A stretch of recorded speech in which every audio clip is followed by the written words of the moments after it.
Good afternoon, everyone. When George appointed me as the marketing manager for DHI, I thought it was for my marketing prowess. It turned out it was really because I'm a type 1 diabetic and he could use me as a live case study when it came to events like this. It took me 6 months before I realised this. As a digital diabetic, I've managed to reach level 27. I do approximately 15 blood tests a day, probably take 6 to 8 injections a day on average. And I'm very fortunate to have a very positive circle of care around my diabetes. My family and friends know my diabetes inside out. I've completed lots of education courses to help develop my understanding of my diabetes. I attend 2 diabetic clinics per year. I get my eye screened once per year. And I'm also part of an online diabetic muscle and fitness community. And since I was diagnosed at the age of 10, I've always focused on physical activity as the best way to manage my diabetes. This slide has a number of different stats on it. The ones on the left-hand side are the 3 that are most prevalent to me. And this is the kind of background of where my project came from. Fewer than 1 in 5 people are reaching their targets. People with diabetes spend 3 hours with healthcare professionals a year. I would disagree with that. I spend 20 minutes. And the rest of the year, I spend myself. So my story started from this, and it came about that my 2 appointments from my diabetic clinic, my consultant would check my blood pressure when I ran into the clinic late because I was running late from work. I had 2 children to collect, and funnily enough, my blood pressure would be high. So the automatic decision that was made was he would need to increase my blood pressure medication.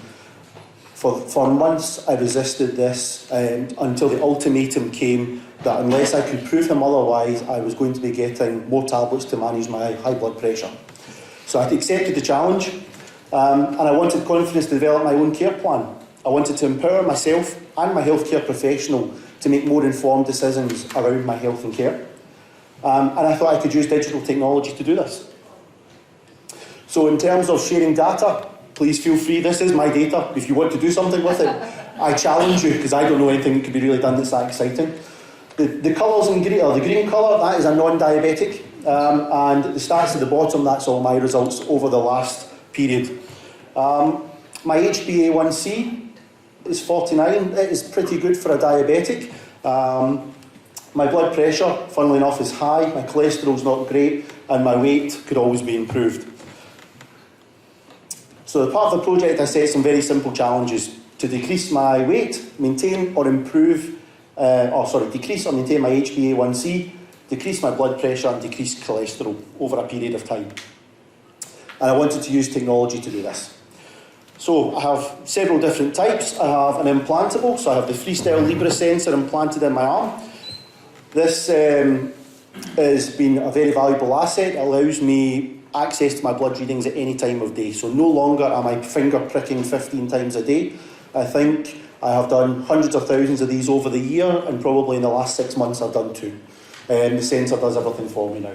So it also allows me to log all my carbohydrates, my insulin intake, and tells me how much active insulin is in my body. I use wearable devices. I have a smartwatch. I use a smartphone as well.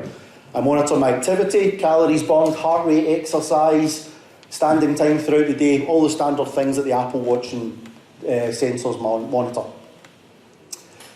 I invested in a set of smart scales and a wireless Bluetooth blood pressure monitor. These all link through the same app on my phone, and every morning, same time, I go on, weigh myself, get my stats for the day, and then at different times throughout the day, I'll also do a couple of wireless blood pressure tests, which can only be done in the set parameters to make sure that it is medically accredited. I purchased a sleep monitor. Some people laugh when I say I bought a sleep monitor. One of the best investments I've ever made. I put it under, it's a simple belt that goes under your bedsheet. You sleep on it, it records room temperature, movement, the quality of sleep, the type of sleep. I never knew I snored as much as I did, which was always why my wife, when I wake up in the morning, is in a bad mood. I also realised that by dropping room temperature by 3 degrees, I improve my sleep, she improves her sleep, I don't get nagged at in the morning, and my blood sugars start the day better. So it's a win all round. I use the MyFitnessPal app. I track all my nutrition. I track my calories, I've set my targets, I track my protein, my carbohydrate, and my fat consumption on a daily basis. I track all my exercise and activity. This is one of the apps I use. It tracks all my gym routines, my workouts, everything gets logged. It also provides me support. If I have a bad workout, it tells me I've had a bad workout and shames me into going back in and doing some more. If I have a good workout, it pats me on the back and I feel good when I leave the gym. I'm part of the Diabetic Muscle and Fitness online community. I only joined this 3 or 4 years ago now. And it's run by a type 1 diabetic who has lived as many years as I have with diabetes, but has done a lot of research around training, insulin intake, carbohydrate intake, and how to optimise it for sporting performance. It provides me with training programmes, it gives me expert advice, but more importantly, it's created a community, a global community, with over 5,000 members around the world who face the same challenges as I do on a daily basis. So when I'm having a bad day, and I can't get my blood sugar up or I can't get my blood sugar down, I can go on and vent it in the chat room, and somebody somewhere in the world will give me some ideas that might help to fix it. They don't always work, but it allows me to change my thinking and get an understanding that I'm not alone. So, data. If you can imagine that using all these different devices, apps, there's a lot of data. They come with a lot of challenges. There's a lot of different interfaces. There's lots of data. There's a duplication of data. There's lots of options for viewing the data. Do I want to see daily data, weekly data, monthly data, yearly data? And there's also minimal integration between the devices, which means that I have to spend a lot of time accessing it. So my progress. I didn't quite manage to get the £25 loss that I wanted, but I have lost weight. I managed to decrease my HbA1c down to 43. That's 1 point off being non-diabetic. As a type 1 diabetic, I will never be non-diabetic again in my lifetime. And that was very good, and I was very proud of that result initially, but it has brought other problems in terms of that keeping my blood sugars at that level. I'm more likely to have hypos, so I'm trying to bring it back up a bit now and find a happy medium. My cholesterol's come down, my nutrition has improved, my body measurements have changed, and I can identify patterns between all the data. So if I have a high blood sugar, I can see if I have a good or bad sleep, I can see what I've eaten, I can see how much insulin's in my body, I can look at all these things and pretty much have the answer within a second or two of why it's happened and how to fix it. So as I said, it's very time consuming to do, to capture and review the data, but I do have a lot of ownership and accountability for my data. What I see, the data doesn't lie. If I have a high blood sugar, I can figure out why if I've had a blood sugar. If I've eaten a bar of chocolate and not taken extra insulin, it's on the paper, I can see it, I can't hide from it. There's a gamification of data. I mentioned the colours. Gamification is very good for this kind of digital technology. For me particularly, it activates my competitive side. I hate to lose and I like to have winning streaks. So green is good, red means high and blue means low when you're talking about blood glucose levels. So I like to try and keep a run of green the whole time. I think more about the simple decisions I make. So when I only have 200 calories left in the day to have, I'm hungry, do I have 2 chicken breasts and some salad, or do I have a bar of chocolate? I don't always make the right decision, but at least I've made an informed decision. It might not always be the best one. And I've got confidence in making informed decisions around my insulin, altering my doses. So if I'm unwell, I don't need to go near a doctor, I can manage it myself. I can do it all in the privacy of my own home, I don't need to go anywhere. So I never realised I was a super user or kind of geek level of data. I would never have considered myself this, but I am. But simpler versions of this could be done. You could prescribe, in theory, and this is where I challenge the audience, you could prescribe some of these devices to patients either before they have type 2 diabetes or if you had type 1 diabetes, and ask them to use this to monitor and improve their control. It's things to consider.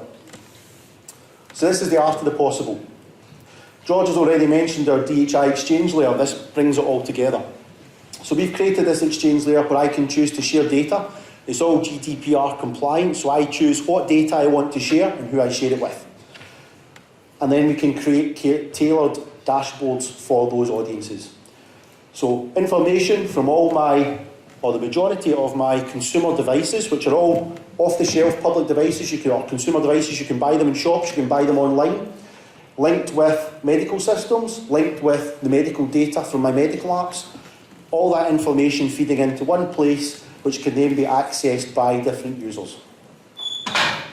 And this is what it could look like, or this is what it does look like for me at the moment. This is a dashboard that I technically could share with my consultant before I go to an appointment, so that he has all the data from the 6 months since he's last seen me, and all the data is there, accessible for him to see.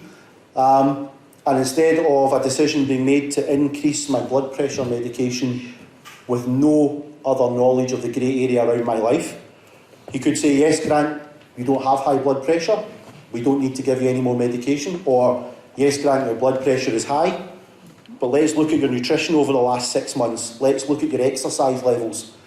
And then he could prescribe an alternative treatment instead of medication, whereby maybe I don't need to go to hospital, maybe I'm treated in the community, in a community pharmacy, or I join a self-help group in my community and get nutritional advice, be given exercise programmes or linked up with an exercise group that do workouts in my local area.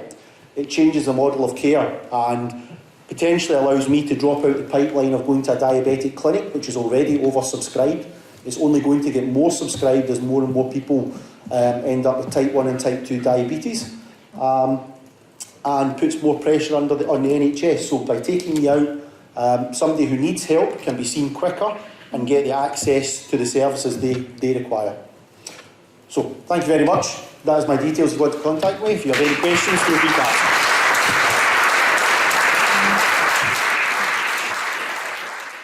Well, when did you really realize that the health is in your hands? When I was diagnosed, I was given I went to see the doctor, and they basically said to me, you have type 1 diabetes. It's a manageable condition, but if you do not do this, you will go blind, you will lose your limbs, and you will have kidney failure. And the fear of that always stuck in my mind. For many years I've been going to diabetic clinics, and to be honest, they have been a waste of time, because the consultant has no information in front of me, and unless I have a burning issue to ask him about, which again, I don't have the answer for the blood test that I've just had taken, to ask an informed question, it is nothing more than meeting face to face to see that I have nothing majorly wrong with me. I have an 8-year-old and a 10-year-old child who are both probably better in mobile devices than I am, and use these on a daily basis. There obviously is, for our older generation, and I mean, this is a question I get asked a lot, could this work for everybody? Yes, it could work for everybody. There is a big education piece that needs to be done on showing people how to use mobile devices, mobile apps, technology correctly. There obviously will be a moderation kind of element to it about what can be used and what can't be used. But there always will be groups within society who want to be empowered to manage themselves and improve themselves. So you have to be proactive in that element, that you want to improve your health. But that allows those who don't have that drive to do it, to seek the services that they require at a different level. So everything what you showed to us is commercially available. It's consumer electronics, mobile devices. When I use them and I go to my doctor, he's not able to import it. I have to print it out. So is your doctor already enabled? No, my daughter nearly had a heart attack when I showed them it, because I took in my presentation, and I didn't want to be that guy that did this, but I went to my clinic. I was quite smug because they had been telling me for 6 months I was going on medication, and I took it and I said, well, he said, you've got high blood pressure, Mr. Reilly, and I said, I think you'll find I do not, and here's 6 months worth of data to prove it. They said, I hate you, but I love you at the same time, because this is the way forward. Now, there obviously is a number of challenges to come with it, the amount of devices, the amount of apps that people can use. This has a bigger issue that would need to be solved, and that's way above my grade. But once you can refine these things, this was really to prove the art of the possible. I can do this now, so by 2030 we should be way ahead of the game. And this prescribing will allow, particularly in Scotland and the UK, to change the nature of our care model, and that's what the Digital Health and Care Institute has been challenged to do. We have to try and increase early detection and prevention and self-management of ailments in your own community to try and reduce the spend of resources within hospital environment. There always will be the spend, but we want to try and reduce it and have it spread out in different areas. And this was just a pilot to show that it could be done. I still do it every day, and I learn something new every day about my diabetes.